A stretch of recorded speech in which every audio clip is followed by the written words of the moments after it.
विद्यार्थी मित्रांनो, नमस्कार. मी तुमचे स्वागत करतो माझ्या YouTube चॅनलवर.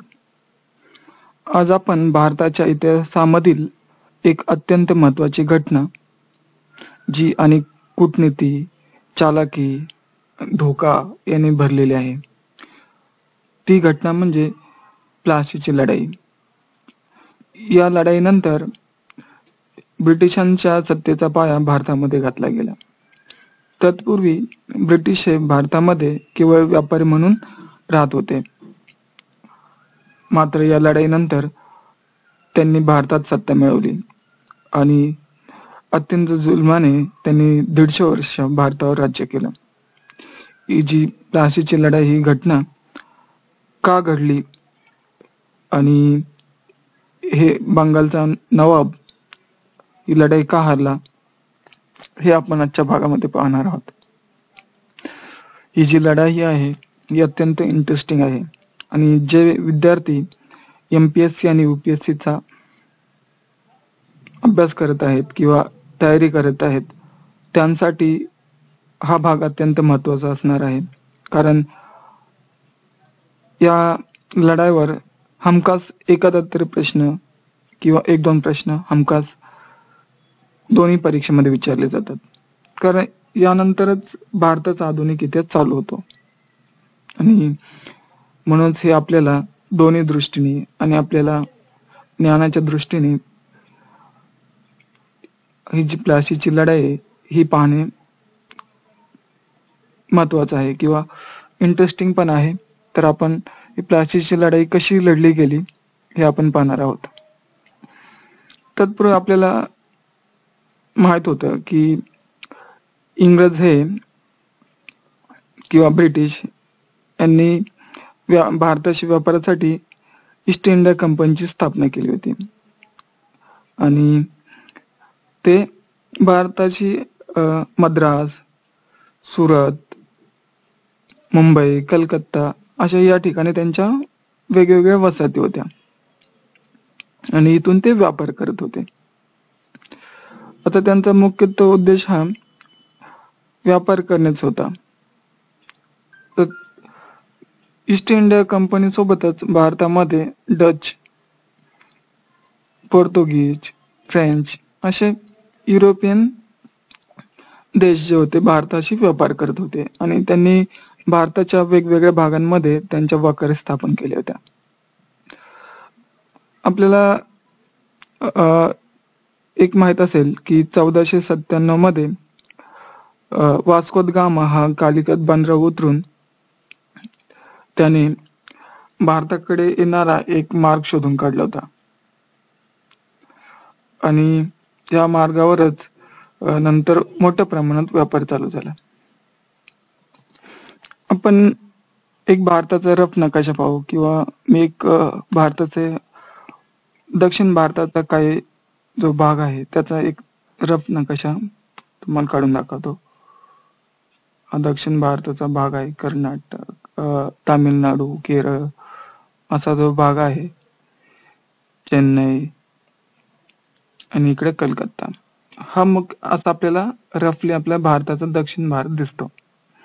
तर यामध्ये इंग्रजांच्या वखारी कुठे कुठे होत्या? एक मुंबई या ठिकाणी होती, त्याला ते बॉम्बे म्हणत होते. त्यानंतर कलकत्ता या ठिकाणी होती, मद्रास या ठिकाणी होती. ह्या ब्रिटिशांच्या व्यापाराच्या वखारी होत्या.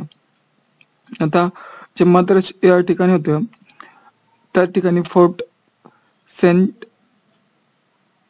जॉर्ज फोर्ट असं त्यांनी इथे स्थापन केले होते आणि इथून ते व्यापार करत होते.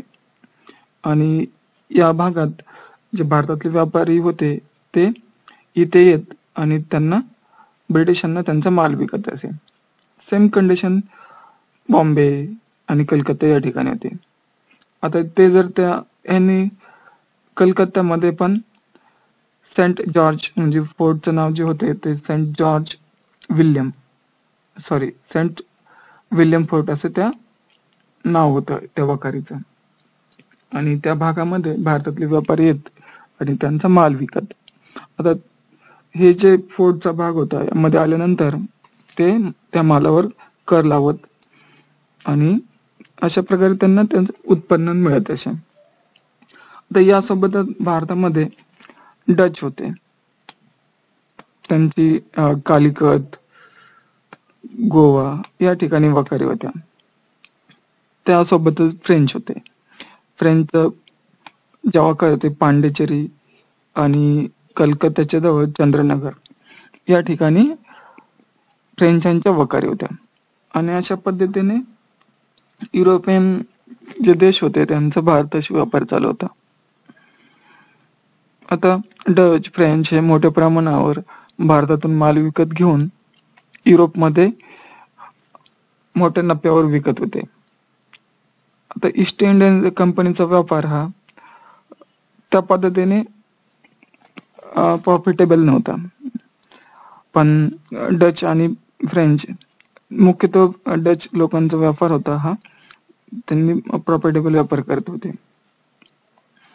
आणि त्यामुळेच ब्रिटिश जे ईस्ट इंडिया कंपनी होते त्यांनी ब्रिटिश जे आहे शासन, ब्रिटिश शासनाकडून वेगवेगळ्या सवलती मिळवून व्यापार कसा वाढवता येईल ते त्यांनी ब्रिटिश सत्तेकडून परमिशन घेतले होते. त्यांनी फ्रेंच आणि डच यांसोबत युद्ध पण करता येईल, किंवा जे नेटिव्ह राजा आहेत, नवाब आहेत, यांच्याशी काय करार करायचा, किंवा त्यांच्यासोबत लढायची वेळ आली तर लढाई करायची, याची परमिशन त्यांनी ब्रिटिश शासनाकडून घेतलेली होती. आणि त्यांना ते त्यांच्या ज्या काही बाकीच्या युरोपियन होते कंपनी, म्हणजे जसे डच आणि फ्रेंच, यांच्याशी नेहमी त्यांचं काही ना काही वाद होत असे. अशा पद्धतीचा व्यापार चालू होता. भारत जशी त्यांची वखार होती किंवा वसाहत होती, तसेच त्यांनी अमेरिका, ऑस्ट्रेलिया या ठिकाणी जे युरोपियन कंपनी होत्या त्यांनी आपल्या वसाहती व्यापारासाठी स्थापन केल्या होत्या. तर यामध्ये जे आहे ऑस्ट्रेलिया, यामध्ये ब्रिटिश आणि फ्रेंच यामध्ये भरपूर मोठ्या प्रमाणात वादविवाद चालू होता. आणि यामध्येच ब्रिटिशांना विजय मिळाला होता. आता काय होतं की ब्रिटिशांची जी मद्रासची जी वखार होती, या ठिकाणी एक फ्रान्सचा जो आहे माहेलादी वाडनेस, हा काय करतो की मद्रासचा जो समुद्र किनारा आहे त्या ठिकाणी तो येतो. हा 1746 मध्ये येतो. आता ब्रिटिशांची वखार मद्रासमध्ये असते आणि त्यांचा व्यापार मोठ्या प्रमाणात तिथून चाललेला असतो. आता हे ते बॉर्डनेसने जे आणलेलं असतं नेव्हल कॉटन, ते काय करतात की ते सेंट जॉर्ज फोर्ट असतो त्याच्यावर मोठ्या प्रमाणात हल्ला करतात.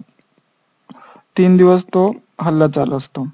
पण तो जो फोर्ट आहे तो एवढा, म्हणजे संरक्षणाच्या दृष्टीने त्यांनी ब्रिटिशांनी काय प्रोव्हिजन केलेलं नसतं, तो कमकुवत असतो. आणि 2-3 दिवसानंतर ते फ्रेंच बॉर्डनीस हा त्या किल्ल्यावर ताबा मिळवतात. त्यामुळे ते ब्रिटिश जे होते तिथून ते पळून जातात आणि ते पुढे जाऊन त्यावेळी कर्नाटकचा नवाब असतो अनवरुद्दीन खान, हा त्याचं जे ठिकाण असतं तो मैसूर या ठिकाणी असतो. आता हा अनवरुद्दीन खान आणि ब्रिटिश दोघांचे थोडेसे चांगले संबंध असतात. त्यामुळे होतं काय की अनवरुद्दीन आणि ब्रिटिश हे मिळून पांडिचेरीवर हल्ला करतात. आता पांडिचेरी हे फ्रेंचांचं व्यापारी वखार असते आणि ती त्यांची एक महत्वाची वखार होती. याच्यावर ब्रिटिश ताबा मिळवतात, त्यामुळे फ्रेंचांचा व्यापार बंद होतो. व्यापार बंद झाल्यामुळे फ्रेंच ब्रिटिशांसोबत एक ट्रीटी करतात, तह करतात आणि पांडिचेरी परत मिळवतात. त्या बदल्यात ते मद्रास ब्रिटिशांना देऊन टाकतात. तसेच नॉर्थ अमेरिकेमधले दोन ठिकाणे असतात, एक लुईसबर्ग आणि दुसरं केप ब्रिटन आइसलँड, हे अमेरिकेमध्ये असतात. हे ते परत ब्रिटिश हे फ्रेंचांना परत देऊन टाकतात. आणि अशा पद्धतीने त्यांच्यात छोट्या मोठ्या फ्रेंच आणि ब्रिटिशांमध्ये कुरबुरी चालू असतात. आता ते डायरेक्ट नंतर काय होतं की आता डायरेक्ट युद्ध करण्याचे किंवा त्यांचे जे वाद करण्यापेक्षा ते काय करतात, जे लोकल नवाब होते त्यांना पुढे करतात. यामध्ये जे ब्रिटिश असतात ते आर्कोटचा नवाब म्हणून वाजा अल्ला, हे बघा वाजा अल्ला त्याला पुढे करतात, तर फ्रेंच चंदा साहेबला पुढे करतात. हा चंदा साहेब म्हैसूर मध्ये असतो, वाजा अल्ला त्रिचनापल्लीमध्ये असतो. आणि यामध्ये 1751 मध्ये हे जे आहे चंदा साहेब हा आर्कोटच्या किल्ल्यावर असतो. आणि या दोघांमध्ये चंदा साहेब आणि वाजाल्ला यामध्ये नवाब कोण व्हावा म्हणून वाद चालू असतो. आता चंदा साहेब ज्यावेळेस आर्कोटच्या किल्ल्यावर असतो त्यावेळेस ब्रिटिश आणि वाजा अल्ला असं ठरवतात की आपण चंदा साहेबचा पराभव करू आणि वाजा अल्लाला नवाब म्हणून कर्नाटकचं घोषित करू. म्हणून रॉबर्ट क्लाइव्ह हा आर्कोटच्या किल्ल्यावर चालून येतो. आता जेव्हा ते आर्कोट या किल्ल्यावर चालून येतात त्या अगोदरच ते चंदा साहेब तिथून निघून गेलेला असतो. नंतर काय होतं की जो रॉबर्ट क्लाइव्ह आहे तो आर्कोटच्या किल्ल्यावर थांबतो. आता परत आर्कोटचा किल्ला तर गेला, त्याच्यामुळे काय करतो चंदा साहेब त्याचा जो एक विश्वासू सेनापती असतो त्याला आर्कोटच्या किल्ल्यावर सैनिक घेऊन पाठवतो, ज्याचं नाव राजासाहेब असतं. हा काय करतो की काही सैनिकाच्या तुकड्या घेऊन तो आर्कोटवर चालून येतो. आता आर्कोट या ठिकाणी क्लाइव्ह हा त्याच्या काही सैन्याच्या तुकड्यासह त्याने तो आर्कोटचा किल्ला ताब्यात घेतलेला असतो.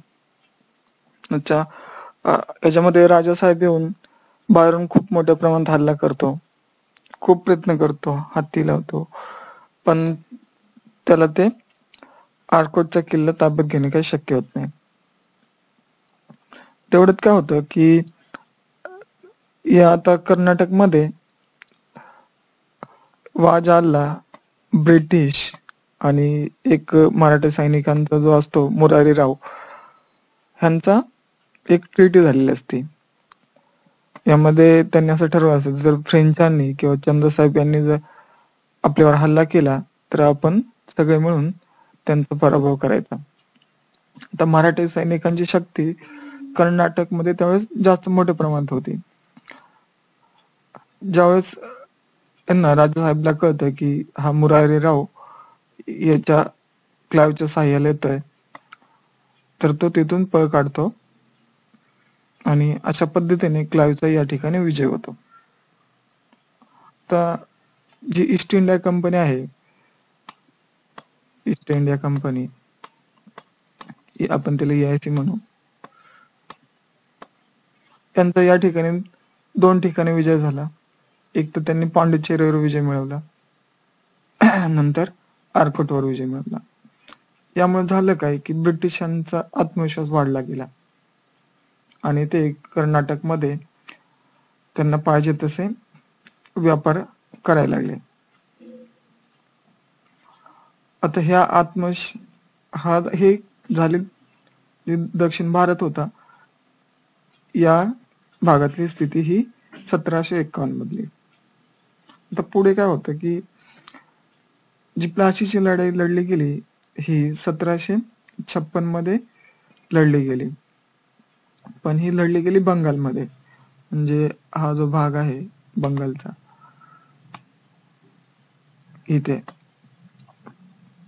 इथे ढाका आहे, इथे मुर्शिदाबाद आहे, इथे प्लासी, इथं कलकत्ता असा हा भाग आहे. या ठिकाणी ही लढाई लढली गेली.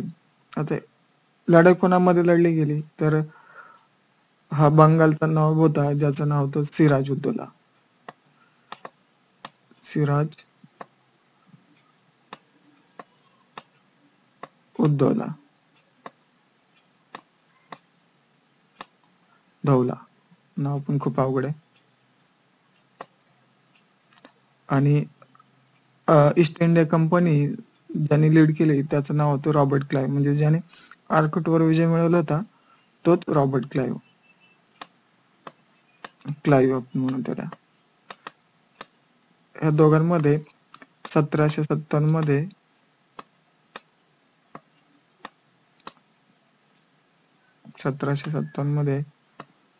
प्लासी या ठिकाणी ही लढाई लढली गेली. आता हा जो प्लासीचा लढाईचा एपिसोड हा खूप इंटरेस्टिंग आहे आणि ह्याच्या मोठ्या प्रमाणात UPSC आणि MPSC ला प्रश्न विचारले जातात. त्या अगोदर आपल्याला बंगालची परिस्थिती कशी होती हे जाणून घ्यावं लागेल. इकडचं दक्षिण भारतातली परिस्थिती समजली की इकडे ब्रिटिशांनी मोठ्या प्रमाणात सत्तेवर काबू केला असं म्हणता येईल आणि व्यापाराच्या दृष्टीने ते हे बाकीच्या युरोपियन सत्तेपेक्षा पुढे गेलेले होते. आता बंगालची परिस्थिती कशी होती की हा बंगालचा जो सुभा आहे हा सुपीक प्रदेश होता आणि या ठिकाणी व्यापार, शेती आणि इंडस्ट्री मोठ्या प्रमाणात वाढलेले होते. आणि या भागातून जे मुघल सत्ता होती, जे दिल्लीमध्ये होते मुघल, जे अकबरच्या काळापासूनच, जे अकबर ज्यांना पण अकबर सम्राट अकबर म्हणतो, त्या काळापासूनच हा भाग असतो तो मुघल साम्राज्याचा भाग झालेला असतो हा बंगाल. आणि यातून मोठ्या प्रमाणात त्यांना मुघल साम्राज्याला किंवा मुघलांना त्याचा टॅक्स किंवा रेव्हेन्यू हा मिळत असतो. आता होतं काय की 1707 मध्ये औरंगजेब चा मृत्यू होतो आणि त्या कालावधीमध्ये औरंगजेबने मुर्शिद कुली खान, आपण कुली खान म्हणू, कुली खान हा त्याचा औरंगजेबचा एक विश्वासू सेनापती होता. तो कुली खानला बंगालचा नवाब म्हणून नेमतो. आता कुली खान हा त्या काळी ढाका ही बंगाल प्रांताची राजधानी होती. तर हा कुली खान काय करतो, त्याची राजधानी तो तिथून एका दुसऱ्या ठिकाणी हलवतो आणि त्याचं नाव ठेवतो तो मुर्शिदाबाद. आता ह्याचंच नाव जे आहे मुर्शिद कुली खान असतं, त्याच्या नावावरून तो एक बंगालची नवीन राजधानी तयार करतो, तिचं नाव ठेवतो तो मुर्शिदाबाद.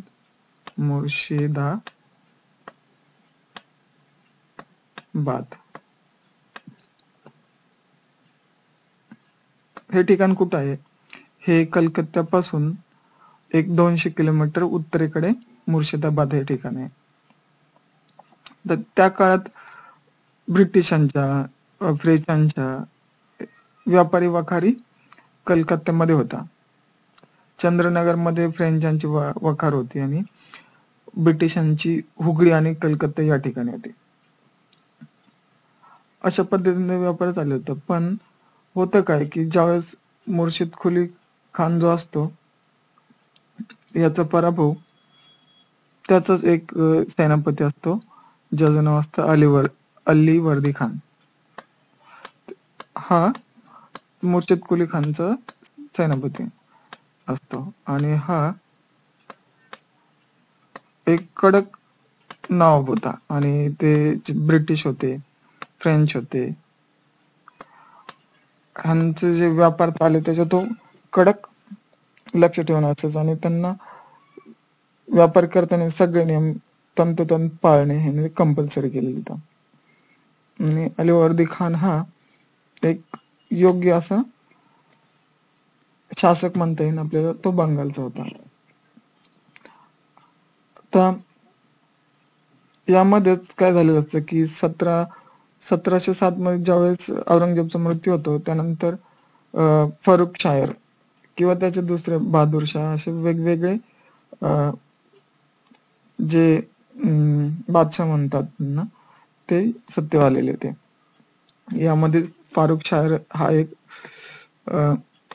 मुघलांचा मुघल बादशाह फारुख शायर. काय नाव आहे? फारुख. हा, शायर नंतर जोडू पण. हा काय करतो की हे जे ब्रिटिश असतात त्यांना या ठिकाणी व्यापाराच्या सवलतीचं एक फरमान काढतो आणि त्यांना सांगतो, तुम्ही तुमच्या इच्छेप्रमाणे तुम्हाला पाहिजे तसा व्यापार तुम्ही करा. हे घडतं 1717 मध्ये. 1717 मध्ये हा फारुख शाह एक फरमान काढतो आणि त्या फरमानुसार ब्रिटिशांना मोकळी सत्ता मिळते की कशाही व्यापार करा, किती टॅक्स लावा, काही करा. पण हे मात्र आता ह्या प्रांताचा नवाब असतो तो असतो अलीवर्दी खान. आता ह्याला मात्र हे आवडत नाहीये. आता पुढे पुढे काय होतं की 1756 मध्ये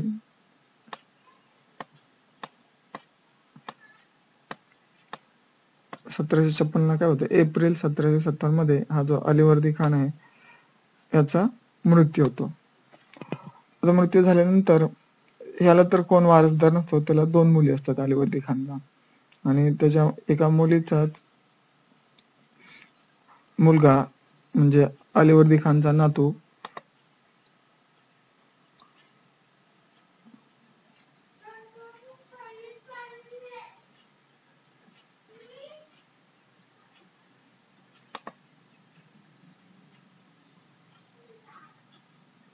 दोन मिनिटं पाहूयात आपण. एक नवीन शीट ऍड करायचंय. हा, आता अलीवर्दी खानचा नातू असतो सिराज उद्दौला.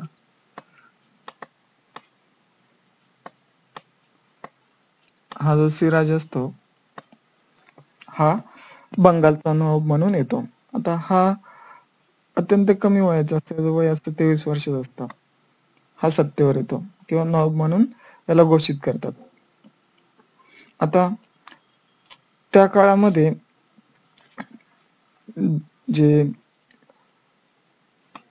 बंगाल होता, त्या बंगालमध्ये काही व्यापारी होते, काही त्याचे सिराजचे म्हणजे अलीवर्दी खानचे काही सेनापती होते, म्हणजे पूर्वी विश्वासू सेनापती.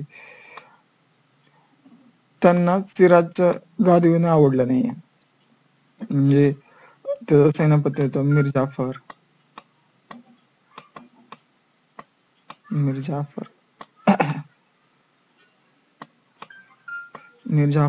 आणि एक सेठ होता जगत सेठ.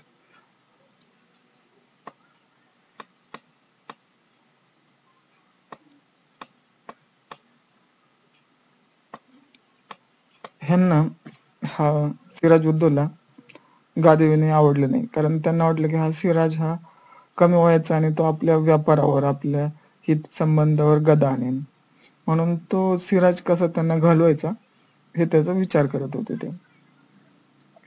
आता ह्याच कालावधीमध्ये काय होतं की ब्रिटिशांचा जो वकार असते सेंट जॉर्ज विल्यम, त्या वकारीचं नाव असतं, त्या वकारच्या ठिकाणी भारतातना कशा परत काढूत आपण. रफ आहे या ठिकाणी. ही जी वकार असते ह्याचं ते फोर्टिफिकेशन करतात, म्हणजे डागडुजी किंवा नवीन ऍड करणे, किल्ल्याचा भाग ऍड करणे, जे बंदर आहे त्या बंदरामध्ये वेगवेगळ्या सुविधा तयार करणे, असं ते काम करत असतात. आणि त्यासोबतच जे भारतातले काही व्यापारी असतील ते जर या ठिकाणी व्यापाराला येत असतील व्यापार करण्यासाठी, तर त्यांच्या मोठ्या प्रमाणात कर लादला जायला लागला. आता हे याच्याविषयी तक्रार घेऊन काही व्यापारी सिराजुद्दौलाकडे गेले. त्यांनी सिराजुद्दौलाने ब्रिटिशांना सांगितलं की हे चालणार नाही, तुम्ही जे फोर्टिफिकेशन करता ते बंद लगेच तात्पुरतं बंद करा, तत्काळ बंद करा सांगतात. ब्रिटिश काय ऐकत नाहीत. ब्रिटिश ऐकत नाहीत म्हटल्यावर सिराजुद्दौला त्याचे काही सैनिक तुकडे घेऊन तो, आता ऍक्च्युअली त्याचं मुर्शिदाबाद या ठिकाणी बंगालची राजधानी असते. इकडे मुर्शिदाबाद आहे, या ठिकाणी मुर्शिदाबाद.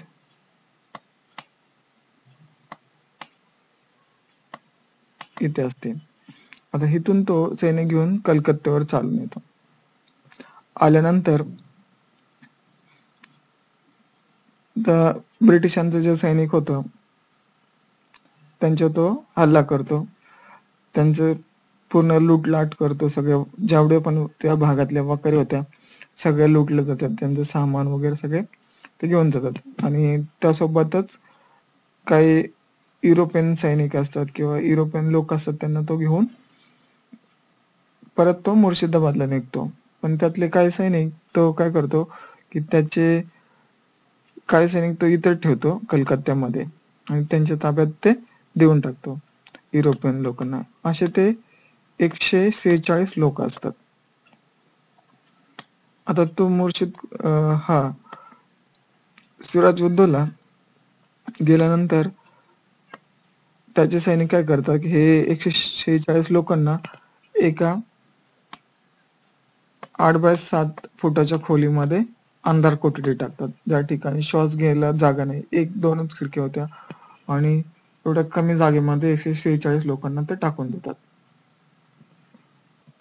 आता एवढ्या कमी जागेमध्ये एवढे सारे लोक टाकल्यामुळे आता ह्यातले फक्त 23 लोक वाचतात. ही घटना घडते 21 जून 1756 ला ही घटना घडते. आणि एवढे सारे ब्लॅक होल, ह्या घटनेला ब्लॅक होल ट्रॅजेडी असं म्हणतात. आता ही जी बातमी आहे ही मद्रास या ठिकाणी 16 ऑगस्ट 1756 कळते. आता या ठिकाणी असं रॉबर्ट क्लाइव्ह आणि त्याचे काही लोक असतात. आता कलकत्त्याची वकार पडली ही बातमी ज्यावेळेस रॉबर्ट क्लाइव्ह आणि काही ब्रिटिश अधिकारी आहेत त्यांना ते कळते, त्यानंतर ते काय करतात की मद्रास आहे या ठिकाणून रॉबर्ट क्लाइव्ह जमिनी मार्गे कलकत्त्यावर येतो आणि समुद्रामार्गे चार्ल्स वॉटसन असे 2 जण मिळून काही सैन्य घेऊन येतात. आता रॉबर्ट क्लाइव्ह जो आहे, आपण त्याला क्लाइव्ह म्हणू, हा जमिनी मार्गे येतो आणि त्याच्यासोबत 900 युरोपियन सैनिक असतात, तसेच 1500 भारतीय शिपाई असतात.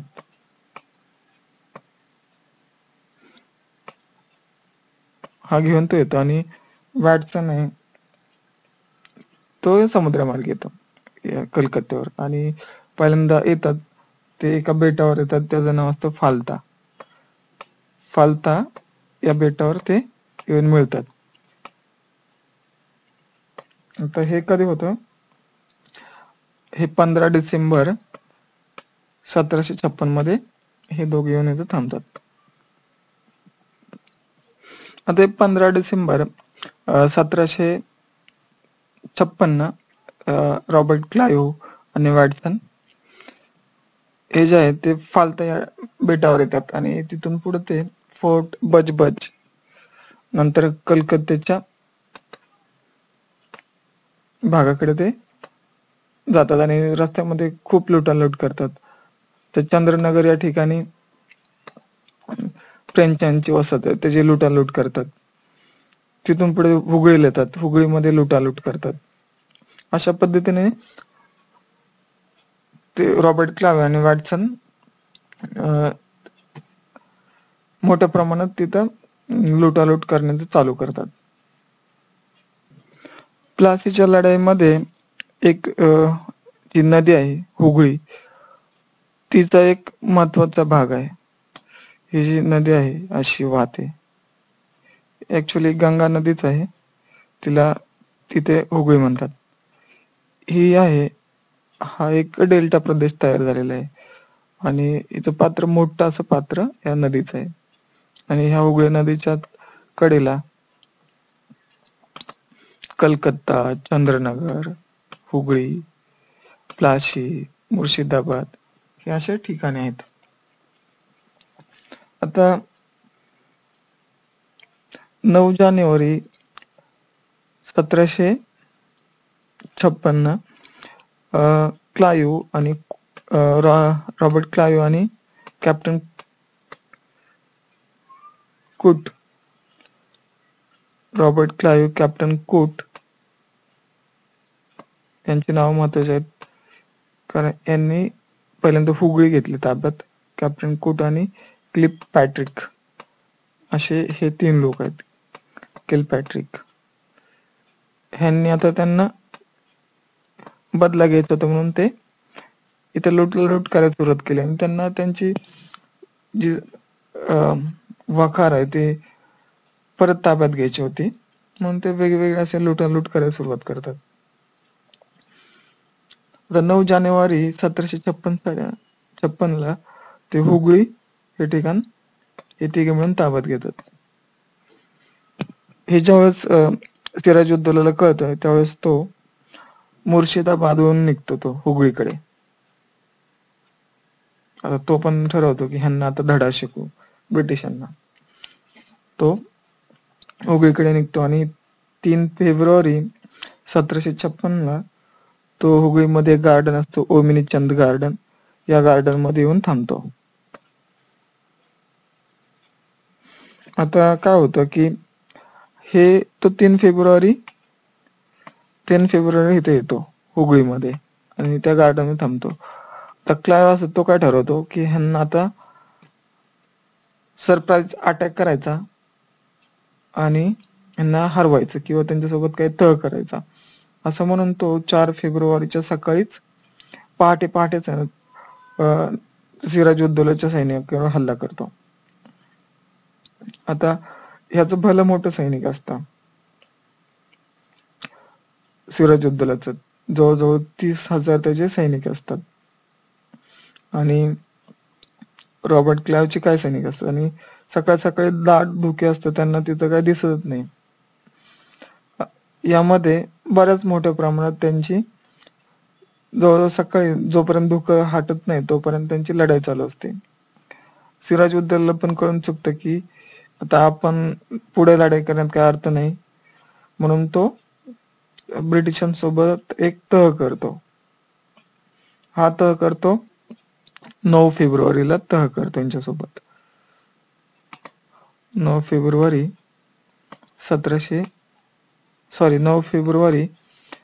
1757 हा तह होतो आणि त्या तहानुसार ब्रिटिश ते फ्रेंचांची जी वसाहत होती चंद्रनगर ते ताब्यात घेऊ शकत होते. त्यांचा जो फोर्ट विल्यम आहे त्याचं फोर्टिफिकेशन करू शकत होते किंवा ते त्यांच्या पाहिजे तसं ते मिळू शकत होते. म्हणजे त्यांना जी हवं होतं रॉबर्ट क्लाइव्ह किंवा ब्रिटिश ईस्ट इंडिया कंपनीला ते त्यांनी मिळवलं होतं हे 9 फेब्रुवारी 1757 मध्ये. त्यानंतर सिराजुद्दौला परत मुर्शिदाबादला निघून जातो आणि हे जे आहेत क्लाइव्ह, कुट, किलपॅट्रिक हे मात्र मग नंतर लुटालूट करायला सुरुवात करतात. आता ते काय करतात की हे जे चंद्रनगर आहे इथे फ्रेंचांची वसाहत जी होती ह्याच्यावर हल्ला करतात. जी फ्रेंच वसाहत ह्या नदीच्या कडेला ह्याच्यावर ते हल्ला करतात. आता ह्यांनी काय केलं असतं फ्रेंचांनी, जो त्यांनी पण तिथे एक चंद्रनगरचं एक त्यांनी फोर्ट बनवलेलं असतं आणि त्या फोर्ट रक्षणासाठी ते काय करतात, तो जो फोर्ट कडे येणारा रस्ता आहे त्याच्या रस्त्यावर ते प्रतिरक्षणात्मक असे तिथं प्रोव्हिजन करतात की जर त्यांनी हल्ला केला ब्रिटिशांनी तर त्यांचा प्रतिकार करता यायला पाहिजे. आणि त्यांच्या ज्या व्यापारी नावा होत्या त्या नदी पात्रात ते लपवतात. आता हे किलप्रिट आणि कूट हे येतात आणि जवळ ते वसाहत ताब्यातच घेतात. आता हे जादूगर रॉबर्ट म्हणजे चंद्रनगरचं जी फ्रेंचांची वसाहत आहे त्या जादूगर एक घटना घडते की हा जो क्लाइव्ह आहे तो सिराजुद्दौलाला परमिशन मागतो की मी आता त्यांच्यावर हल्ला करणार आहे. सिराजुद्दौला काही त्यांना असं डायरेक्ट काही उत्तर देत नाही. द्विधा अशा ज्याचं दोन अर्थी निघते ना असे तो त्यांना सांगतो. रॉबर्ट क्लाइव्हला काय वाटतं की हा हा आपल्याला यांनी परमिशन दिलेलं आहे म्हणून तो डायरेक्ट ह्याच्यावर हल्ला करतो फ्रेंचच्या वसाहतीवर चंद्रनगरच्या. आता हे ज्यावेळेस सिराजुद्दौला कळतं त्यावेळेस तो ठरवतो की आता ह्यांना इथून हाकललंच पाहिजे हे ब्रिटिशांना. ते उद्या आपल्याला पण त्याचा धोका आहे म्हणून तो शेवटचा त्यांना ते इथून हलवलं पाहिजे म्हणून मुर्शिदाबादहून तो निघतो. त्या अगोदर तो काय करतो की त्याचे सैनिक तयार करतो आणि फ्रेंचांचा जो एक फ्रेंच वसाहतीचा तो प्रमुख असतो जॉन लिन त्याच्यासोबत ते गुप्त अशा चर्चा घडतात की आता आपण इंग्रजांना कशा पद्धतीने हरवलं पाहिजे त्याचा ते प्लॅन आखतात. आता ह्याचं जे सैनिक असतात ते खूप मोठ्या प्रमाणात असतं. त्यासोबतच मुर्शिदाबाद म्हणजे ही जी राजधानी आहे बंगालच्या नवाबाची त्यांना असं वाटायचं की उत्तरेकडून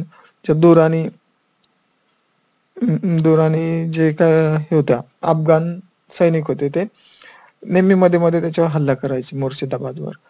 इकडं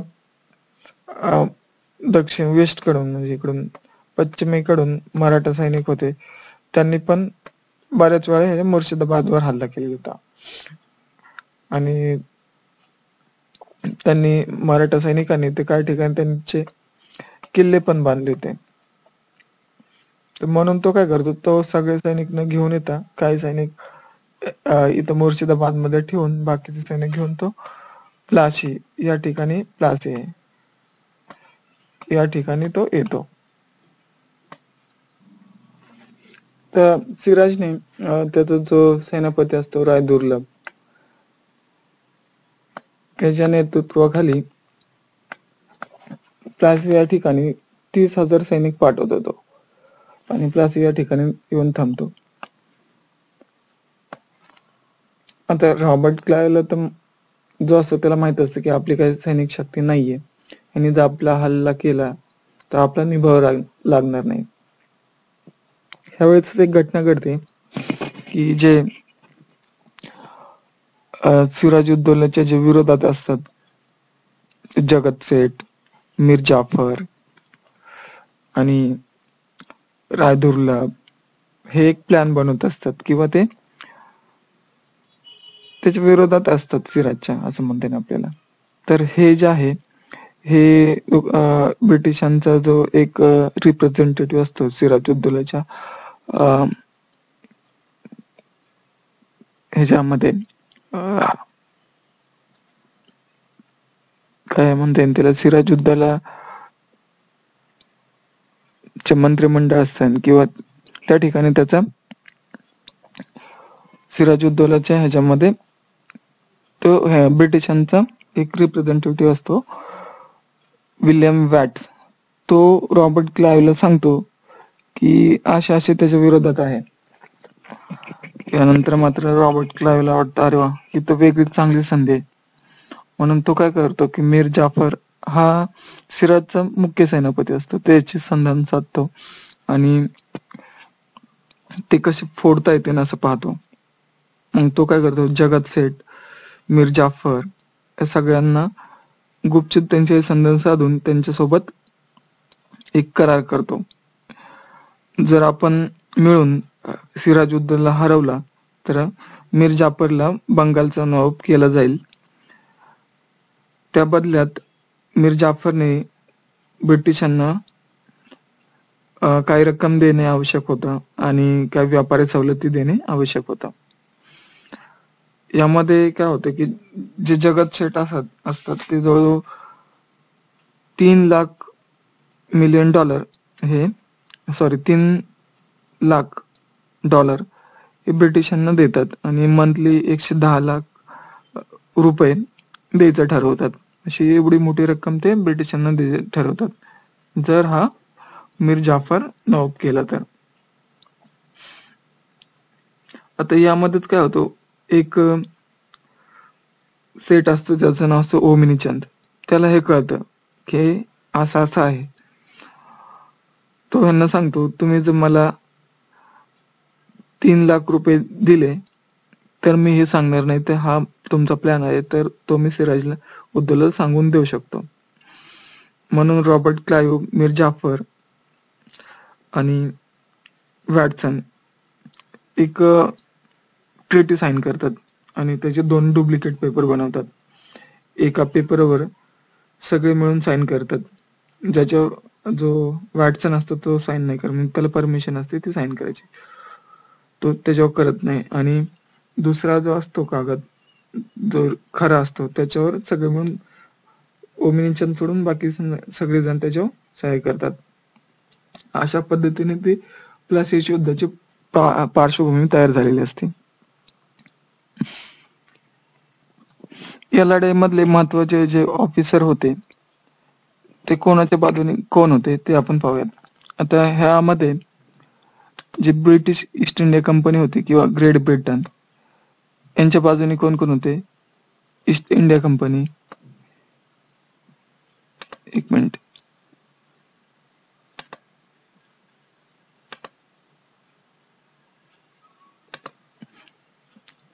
आणि बेंगाल सुभा फ्रान्स आणि हे ईस्ट इंडिया कंपनी. बेंगालचा नवाब सिराज आणि हा रॉबर्ट क्लाइव्ह. बंगालच्या साईडने सिराज आणि ईस्ट इंडिया कंपनीच्या साईडने रॉबर्ट क्लाइव्ह हे असे असतात. त्यांचे काय जे महत्वाचे ऑफिसर्स असतात त्यामध्ये ईस्ट इंडिया कंपनी आहे त्याच्या साईडने Kilpatrick, Major Grant, Major Eyre Coote, Captain Gough, Captain William Jennings हे महत्वाचे ऑफिसर असतात की ह्यांच्या रणनीतीमुळे प्लासीची लढाई जिंकली गेली. यामध्ये कूट, मेजर किलपॅट्रिक यांनी खूप महत्वाचे धडाडीचे निर्णय या लढाईमध्ये घेतले आणि ते यांच्यामुळे जिंकू शकले. यामध्ये दिवान मोहनलाल, मीर मदान, मीर जाफर अली खान हा फुटलेला होता. यार लुतुफ खान हा पण फुटलेला होता. अशा पद्धतीने हे सैनिकाचं डिव्हिजन झालेलं होतं.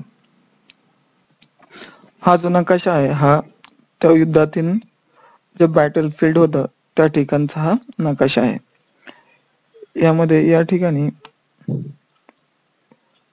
हे ब्रिटिश यांचं सैनिक आहे. या ठिकाणी अशा पद्धतीने सिराजचे सैनिक आहे. सिराजची जी कॅम्प होती या ठिकाणी नदीचे प्रवाह आहे इकडे येईल अशा पद्धतीने तो गेलेला आहे हा प्रवाह.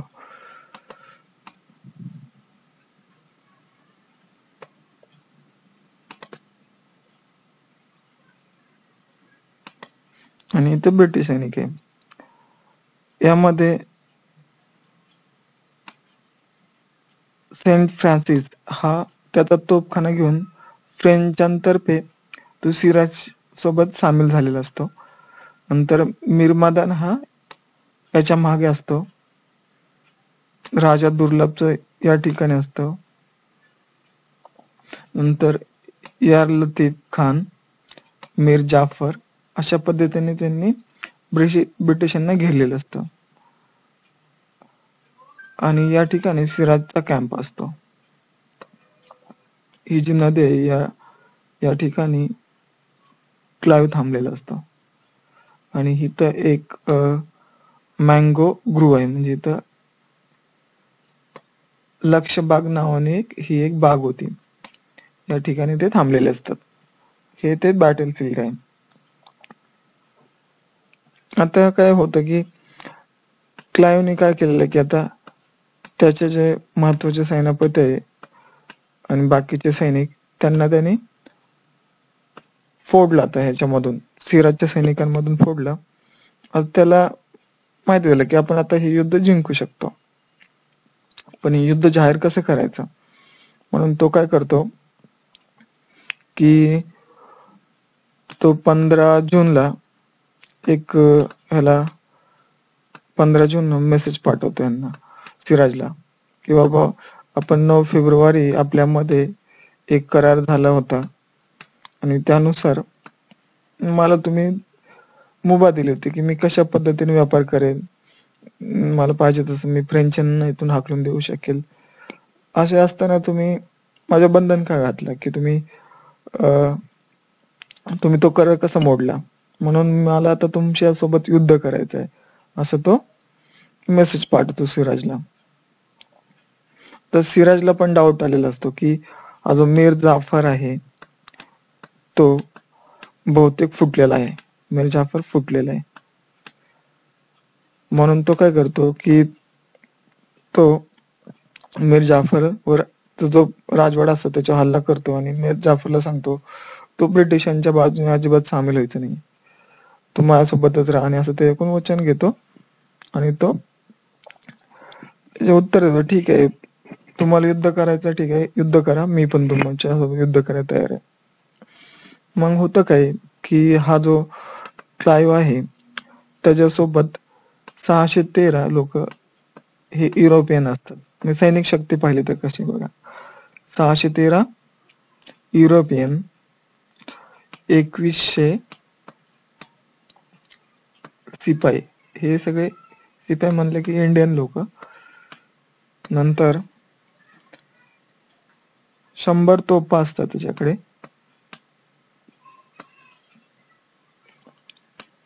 171 तोफा चालवणारे लोक, नंतर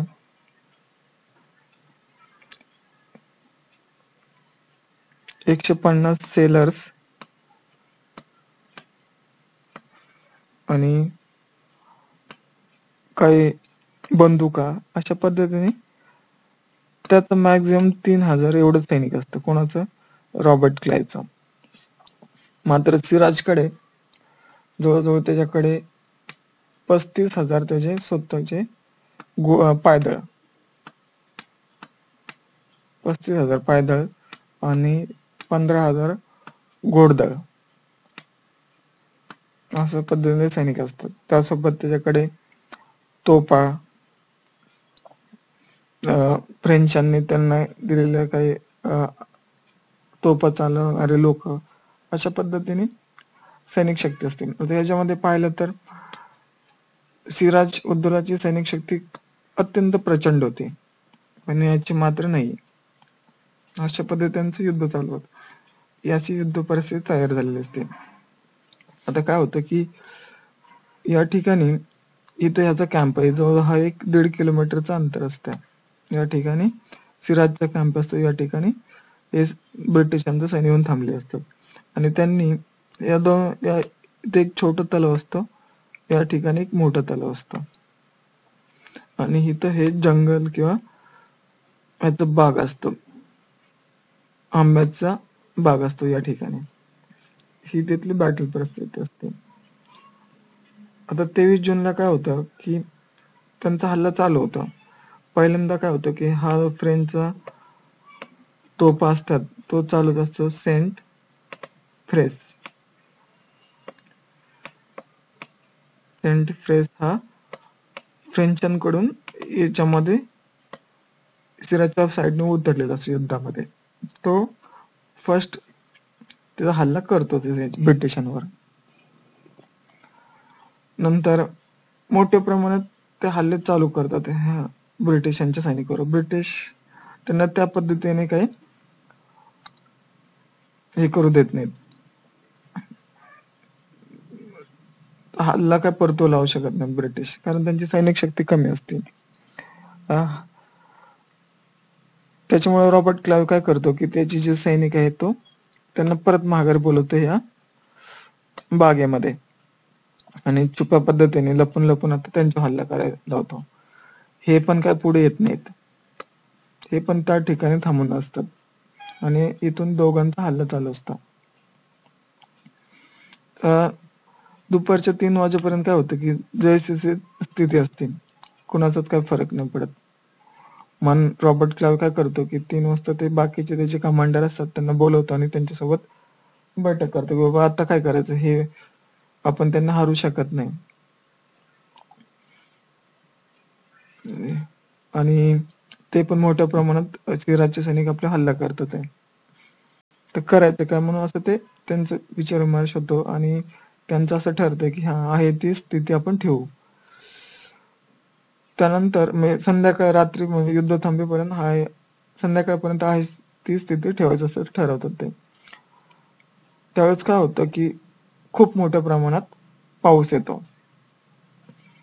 आता सिराजचे सैनिक असतात त्यांच्याकडे जो दारुगोळा असतो त्याला झाकण्यासाठी काहीच नसतं, तो पूर्ण पावसामध्ये भिजून जातो. मात्र ब्रिटिशांकडे ताडपत्री असते आणि ते त्यांचा दारुगोळा राखून ठेवतो किंवा भिजून देत नाहीत.